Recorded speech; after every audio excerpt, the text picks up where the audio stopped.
I'm Jim Roberts. I'm chair of the Battle of Franklin Trust, and I'd like to welcome all of you today to this wonderful event. Before I introduce Eric Jacobson, I want to just pause a minute and tell you that my wife Margaret and I have been in our home on Adams Street, less than a mile from here, for 46 years now. We've seen a transformation of this property from the strip center that was here and adorned by the beautiful Domino's Pizza several years ago, and then across Claiborne Street, the Red Roof Pizza Hut, of all things. So the transformation of that is just astounding. And then when I look forward across the street and think in a few years it'll be open space when all of those buildings are gone, it will be a tremendous view for all of us. Last week, the second thing I want to talk about, the last few days we've been in Texas, in Dallas, Texas, where we were participating in the graduation ceremonies with a grandson who graduated from Southern Methodist this weekend. And in the dean's remarks from the business school, he talked about and charged those graduates to commit themselves to the life of whatever community that they lived in. Not just their work, but their commitment. And I thought during those remarks that that's exactly what we have had and seen in our time in Franklin, Tennessee, and what we see today. Without the collaborative efforts of the Battle of Franklin Trust, of Franklin's Charge, and all the other community events around here that are spurred on by either Leadership Franklin or Franklin Tomorrow, and the collaboration that you see with the city and the county and all of the different organizations, we are in a wonderful place. And it's hopefully that we can all continue to enjoy that from time to time. So with that, all of that said, I'd like to now introduce Eric Jacobson, who's no stranger to, I think, any of you here. He is the CEO of the Battle of Franklin Trust. He's been overseeing and the spearhead of 3 houses that the trust manages throughout the area. He's been with the trust for any number of years, and he is certainly the face of the trust in all that it does. So, Eric.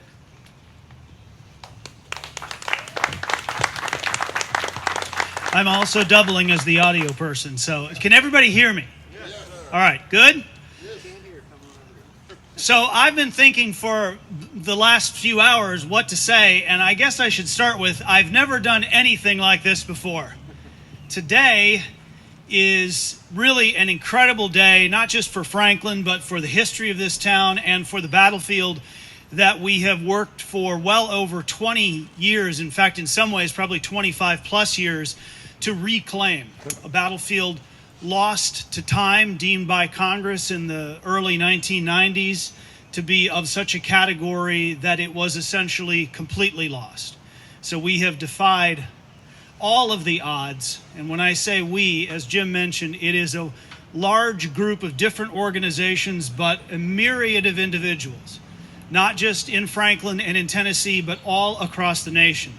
So I'll have a few words later on where we're going to talk about what happened here on November 30th, 1864, and why this monument is such an important and worthy addition to these efforts and to this ground and to the history of what happened in the United States between 1861 and 1865. But we have several people that we have invited, honored guests who have much to say about this, and I would like to start with one of our biggest supporters, a person who understood the importance of the Battle of Franklin and the Tennessee campaign, I think long before many people, Dr. Carroll Van West. And I have known Van as long as I have been here. He is the state historian and the director of the Center for Historic Preservation at MTSU in Murfreesboro. Van has been a steadfast supporter. He has helped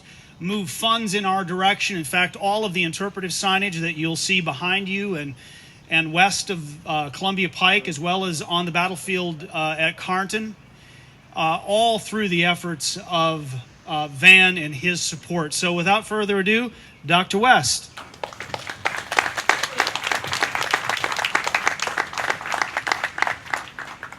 Good afternoon, friends and colleagues from across Tennessee, and a special welcome to our guests and friends from Texas.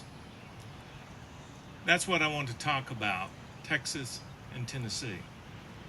On this very spot, November 30, 1864, Tennesseans and Texans linked arms, linked souls, and marched into battle. Those links had already had deep roots, connections that too often Tennesseans forget, but never Texans. The gathering of the defenders of the Alamo counted 31 Tennesseans among the 200 Texans, Mexican Texans, and the dozen or so states and nations represented there. Among those was one of our most dedicated, one of our most beloved sons, David Crockett. David and those Tennesseans and all the others fought and perished together, March the 6th, 1836. And they perished, though, with one common hope. Have we given Houston enough time? They had. Once governor of Tennessee, Sam Houston, 6 weeks later, subdued the enemy. A man who once left his East Tennessee mountain home to live among the Cherokee would soon be the first president of the Republic of Texas, then a governor of Texas as a state. The only person to ever serve as governor of two states, Tennessee and Texas, Sam Houston is one of those links. Just a bit later came the historian to record those deeds. Yet another Tennessean from the mountains of Hawkins County, a West Pointer who had served in the Tennessee Senate and as mayor of Murfreesboro before finding his calling as a historian. His name, I'm sure the Texans know, if Tennesseans do, good. It's Henderson Yoakum. A name that Texans know because he wrote the first textbook, the first history of the Republic of Texas. He was Houston's neighbor in Huntsville, Texas.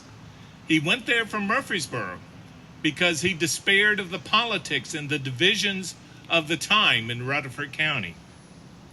I'm glad he ended up next to Houston. They worked together to tell that story, to record those facts, and they still inspire us today. So there's three links among many: a defender, a governor, a scholar. Three Tennesseans who bind our states together, just as this monument behind me will bind us today. We welcome the delegation of our Texas friends, mindful that the links of our shared past are permanent, marked again by this monument.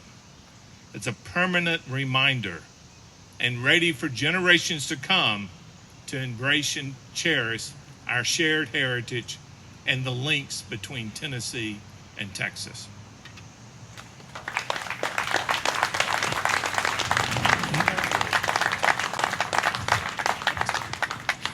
Thank you, Dr. West.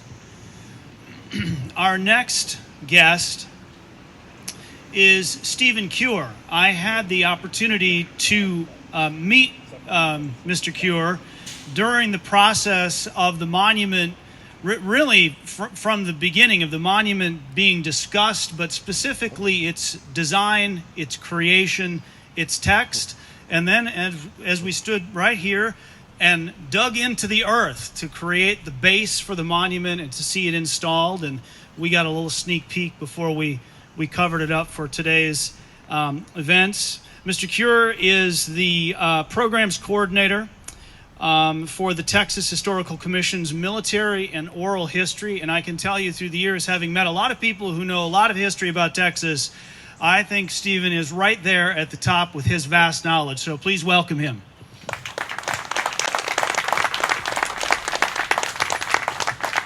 We Texans are known to claim many things, but I'm enough Texan to know not to claim vast knowledge of Texas history. That'll get you in trouble. Thank you, Eric. Eric Jacobson and the staff of the Battle of Franklin Trust have been exemplary partners in helping shepherd this monument through to fruition.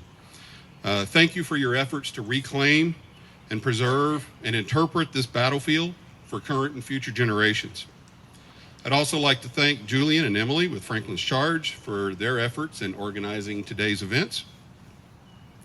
Chairman Now, thank you for your leadership in battlefield preservation, your support for THC's Texas Civil War Monuments Project, and for your generous monetary support that made this monument possible.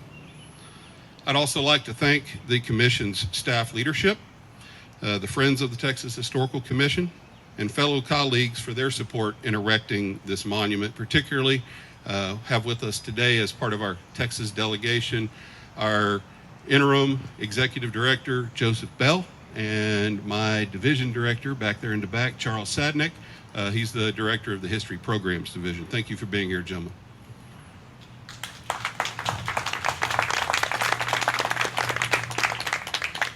My sincerest thanks also go to the historians who reviewed and assisted in refining the content you'll find on this monument. Michael Smith from McNeese State University, Charles Greer from Central Texas College, John Lumberg from Tarrant County College, and of course, as Eric mentioned, Eric Jacobson from the Battle of Franklin Trust. Thank you for your time and effort in refining the content of this monument. Last but not least, thanks to all of you for being here on what was a threatening rainy afternoon and coming on out, and thank you for being here for this dedication of the 20th Texas Civil War Monument. Efforts by the state of Texas to memorialize the contributions of Texans on the nation's Civil War battlefields first materialized in 1961 with the Texas Memorial at Vicksburg, Mississippi. It was followed by 13 additional markers, like the one you're about to see today, on other battlefields where significant numbers of Texans fought. In the mid-2000s, the Texas Historical Commission re-engaged this effort and has now placed 6 additional privately funded monuments on battlefields in Kentucky, Mississippi, Virginia, and now Tennessee. This monument joins 2 others in Tennessee at Shiloh and Fort Donelson. If you're interested in a full list of those, you can find those on the Texas Historical Commission's website. But why we're here today. The Texans who fought here were no strangers to combat. Since 1862, when many of their regiments were formed, they fought on many of the battlefields where these monuments now stand. Fort Donelson, Pea Ridge, Raymond, Corinth, Vicksburg, Chickamauga, Kennesaw Mountain, and many others that do not have one of these markers.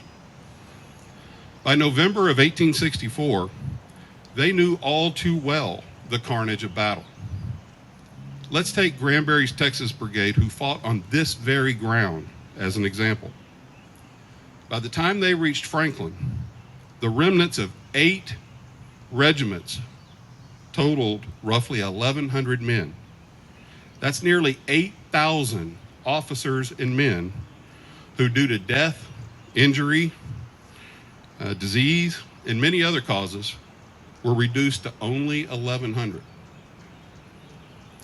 On this field, 400 more, over 1/3, would be dead, injured, or captured,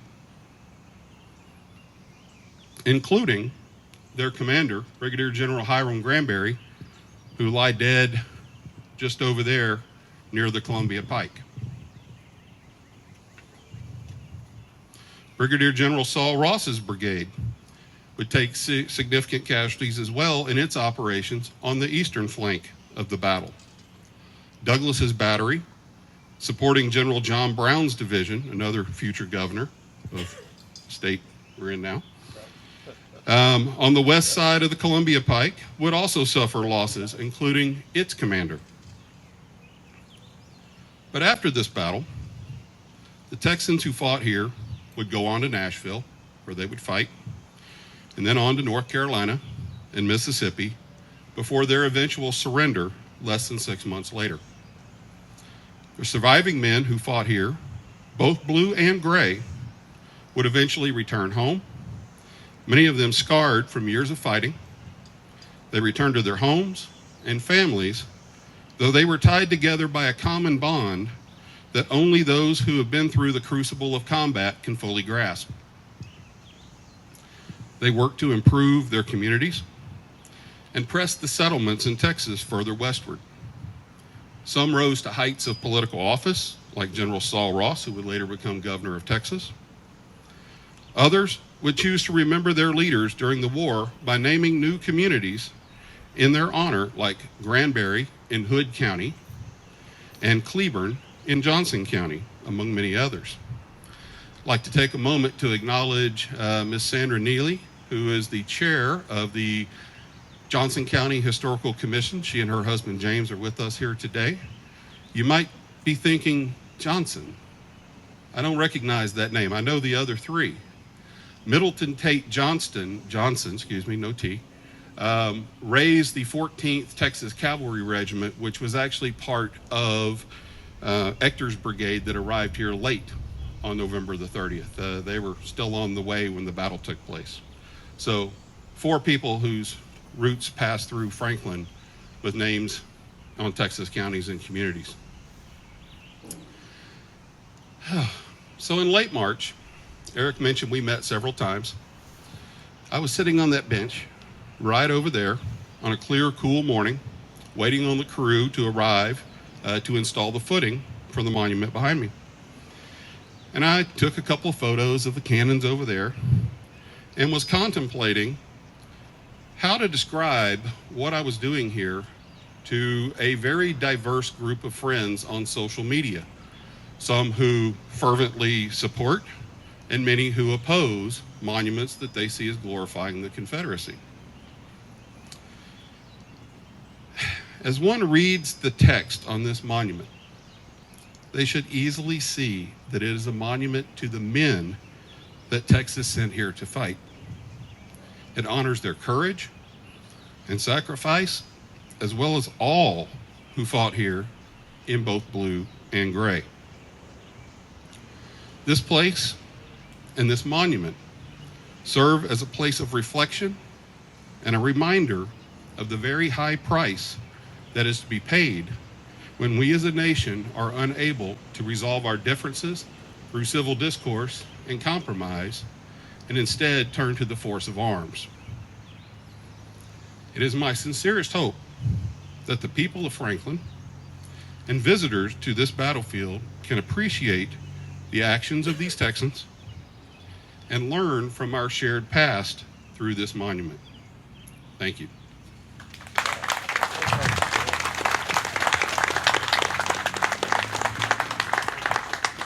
Thank you, Steve, very much for that history lesson and also a reminder of why places like this and monumentation are so important, and I think as important in the 21st century as they were in the 19th century when many of them were first erected.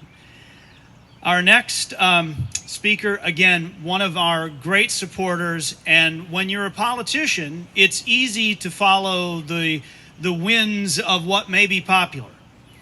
And I can assure you, having watched Mayor Ken Moore through the years, he has done things that have made him decidedly unpopular, which makes him such a great mayor. He has supported our efforts here, and he has stood up for what is right and just in many different ways. I could not be more proud to call Ken a member of our historic community. Mayor Moore.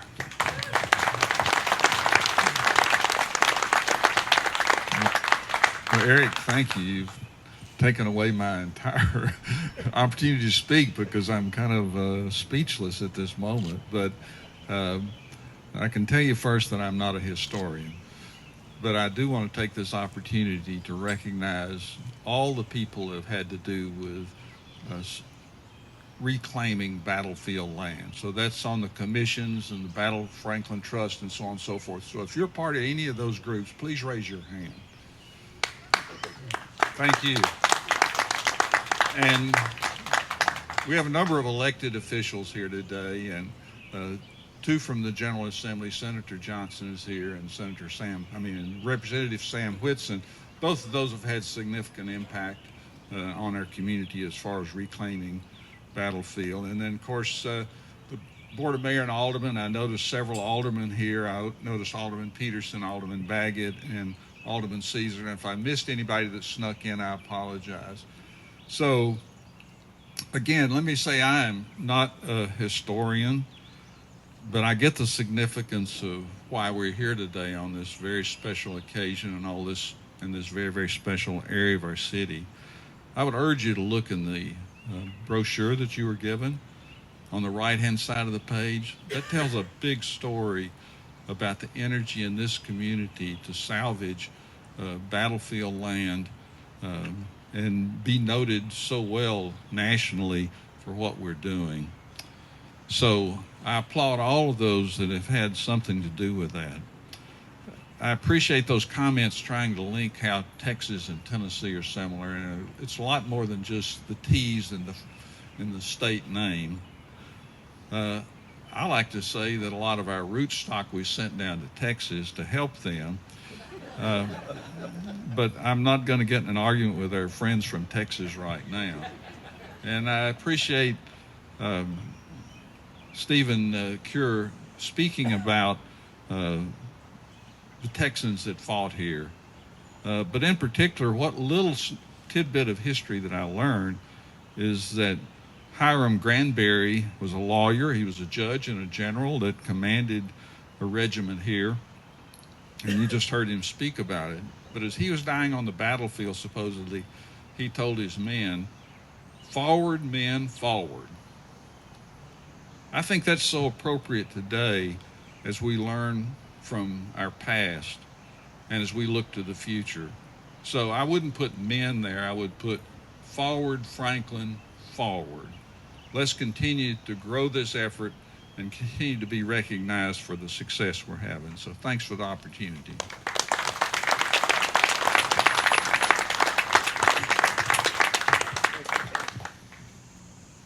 And now for, I guess we could say the guest of the hour. Before I introduce John now, a few personal comments about a relationship that we have cultivated with John over the last couple of years. Some of you will be attending a dinner in John's honor after this, but for those of you who will not, this is really intended for you to know a little bit of how we make the sausage, about how we make a monument and how we get it placed. The American Battlefield Trust held its annual conference in this area 2 years ago. And John met with Julian Bibb, who many of you know as the master puppeteer behind the scenes, pulling all the strings that have made this happen, and Sam Whitson. And I know Sam is standing right back here. And Mike Granger. Look, all three of you, as you were that afternoon. And when I first saw John, they had him on the ground with his arm behind his back. And they were picking his pocket. As Jim Lighthizer likes to remind people, that's what we do to certain donors. That evening, during the day, I was running around doing an all-day battlefield tour with Gary Edelman, as, you know, that's what we do. So that evening, I ended up back at the hotel, and who's sitting at the bar but John now?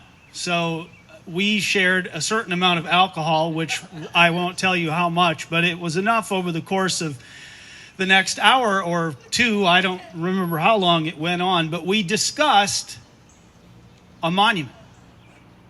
And that was, in many ways, where this started. And we were talking about the ground on the west side of the road, which we're pushing to save, but then started to talk about the ground here on the east side, where the Texans of Granberry's brigade fought and what would be an appropriate location. So with that as an intro, I would like first to introduce John now.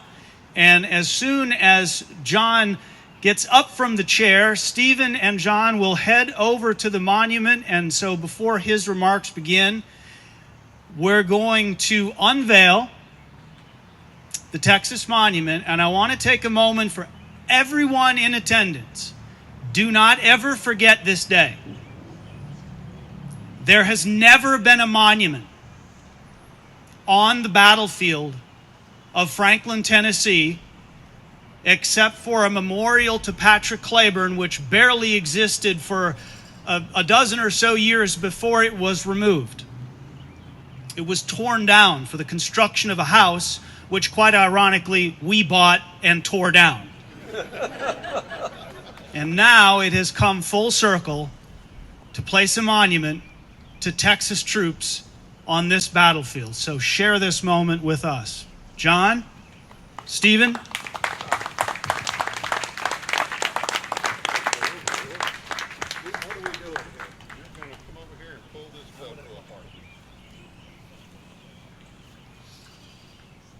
Gonna rip it? Just take it apart. Now? Yep. Okay.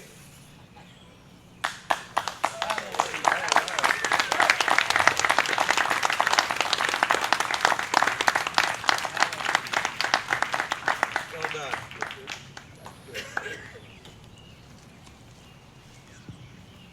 Oh, thanks.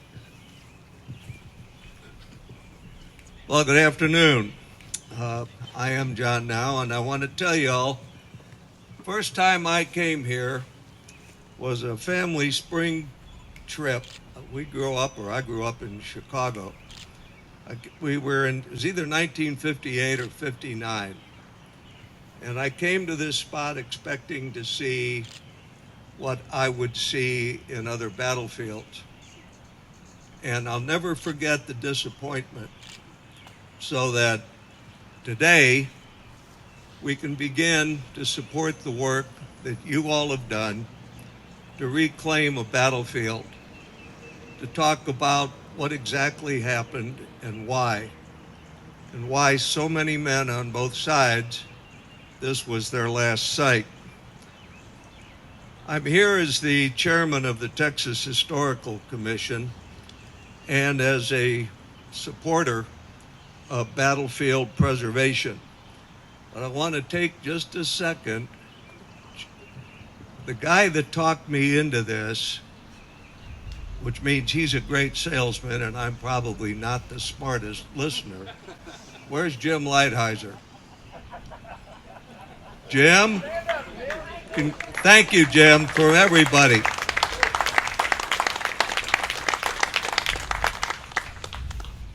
Well, today, Texas and Texans remember our fallen for their courage and service to the Lone Star State. Just like Tennessee, the Civil War had just an immense impact on our state. It uprooted thousands of Texans. They fought, they bled throughout the Civil War.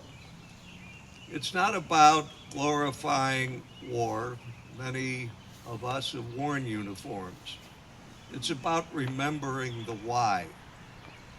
In Texas, that's important. The valor, sacrifice, and their memory are worth preserving. One of the ways we do that is in books. Another way is on the ground where they fought for what they believed in, men on both sides. These stories tell the drama of back and forth in this battle, and as you heard, these similar monuments are around other battle sites. It talks about the bravery, about the endurance, the savagery of the fighting, and the momentous impact that this battle had on the outcome of the Western Front in the Civil War. It's those events that make it worthy of commemoration and remembrance as we are doing today. What is the Texas Historical Commission? Well, we're the agency of the state government that protects our assets, our historic assets. We tell the stories of the history of Texas, but more importantly, the people that made the state. And in that context, we believe that telling this story at Franklin is well worth preserving. There's no question. You can argue both sides of the American Civil War, as we have learned in the last few years. But battlefields and the battles of the Civil War influenced the U.S. history, and it influenced world history. The Americans fought on both sides. I had a great-great-grandfather in a Massachusetts unit that lost an arm at Antietam. He goes back to Massachusetts, heals up, and with one arm goes back into the Union Army and fights in 5 more battles in Florida and South Carolina. They were a different breed, but they were motivated the same way that our sons and daughters are motivated today to wear the uniform and protect the values of our country.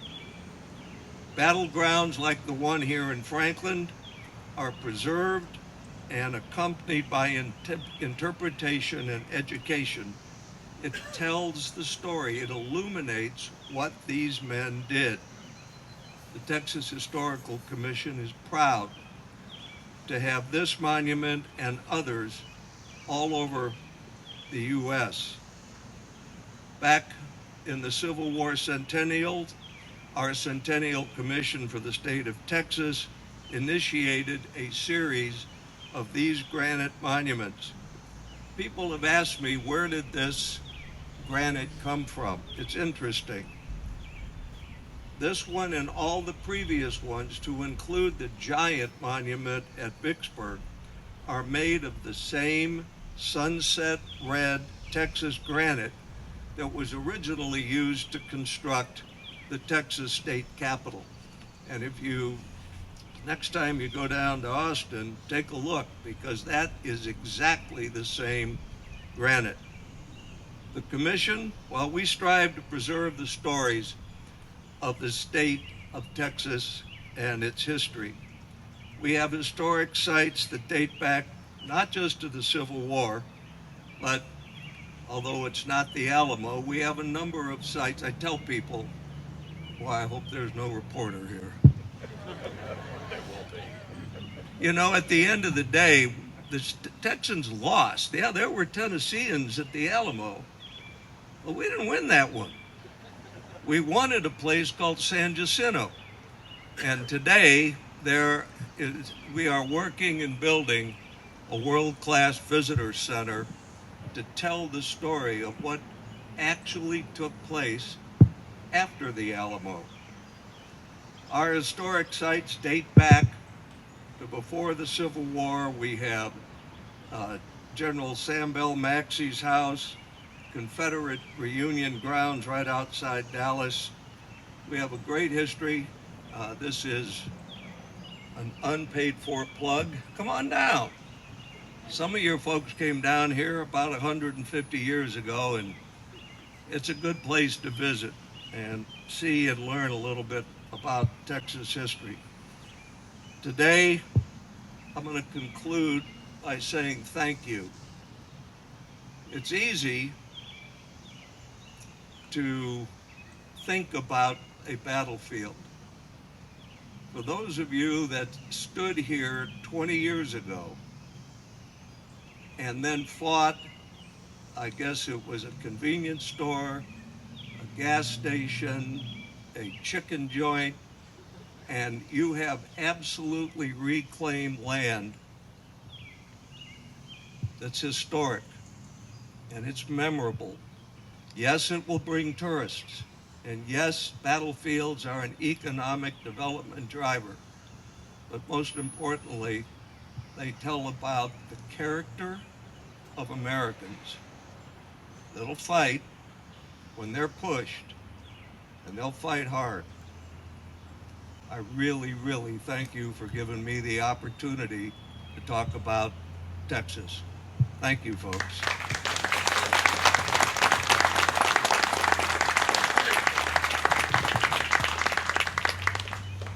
Thank you, John, and thank you not only for the vision, but for your generosity. What has not been said is that John has contributed a significant financial sum, not just to this effort, but to the ground on the west side of the road, which, as you know, we are in the process.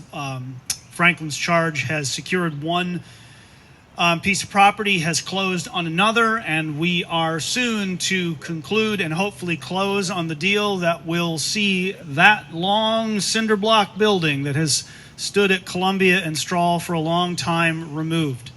All right.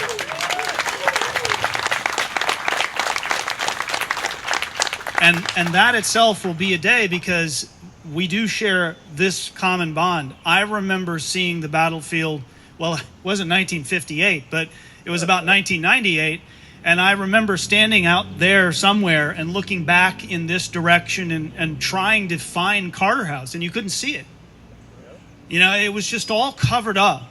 And to see this park and now this monument take shape has been wonderful. A few closing thoughts. Just listen. It's quiet.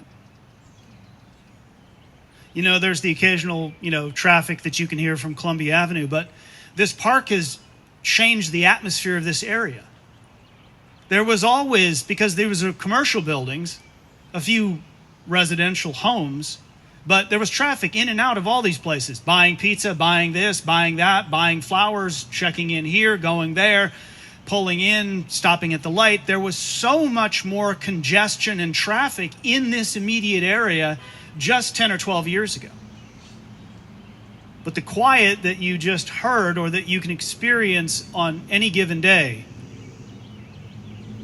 is dramatically different than what was happening here on November 30th, 1864. 24 hours earlier, the Texans of Granbury's brigade, part of Patrick Claiborne's division, had come very close to blocking the Columbia Pike about 13 miles south of here, just on the outskirts of Spring Hill. In fact, Granbury's men probably got as close to the road as any of Claiborne's did that day. Those of you familiar with this story know that on that night, John Schofield's Federal Army escaped and marched all the way to Franklin. They arrived here in this area just before sunrise and began to establish a defensive position.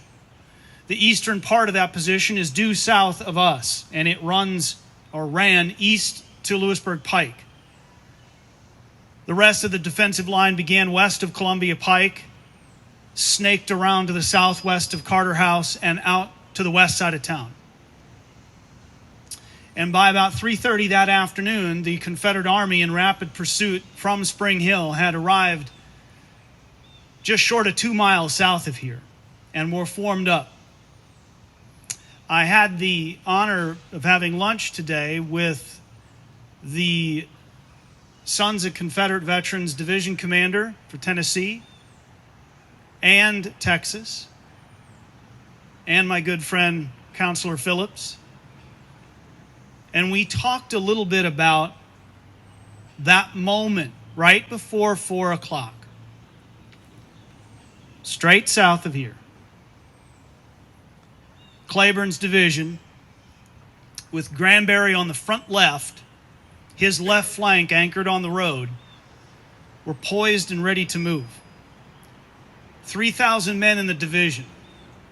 As Stephen mentioned earlier, Granbury had a little over 1,000, so he's about a third of the division. They, among others, were the shock troops of the Army of Tennessee.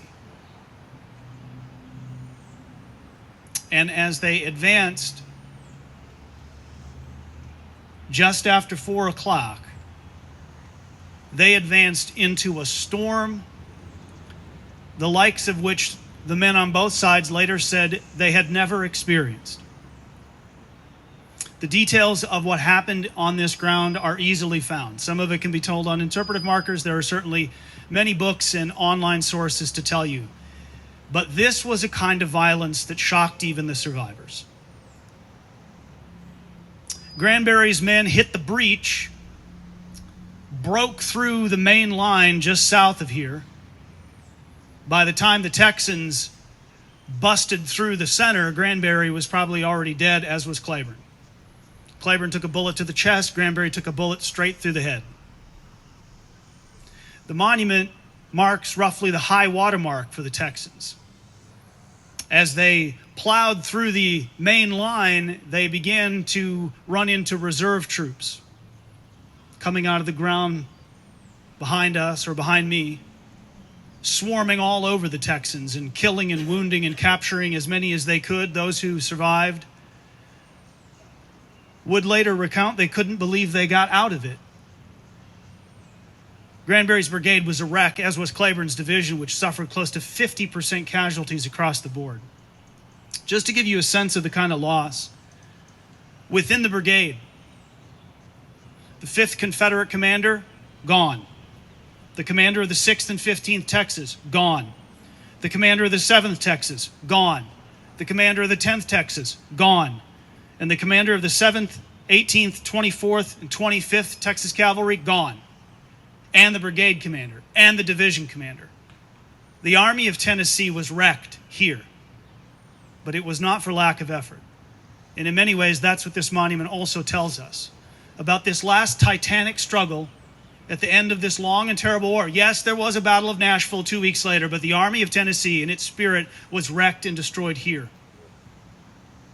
It was almost fait accompli 2 weeks later, because you simply could not replace men like Patrick Claiborne and Hiram Granbury.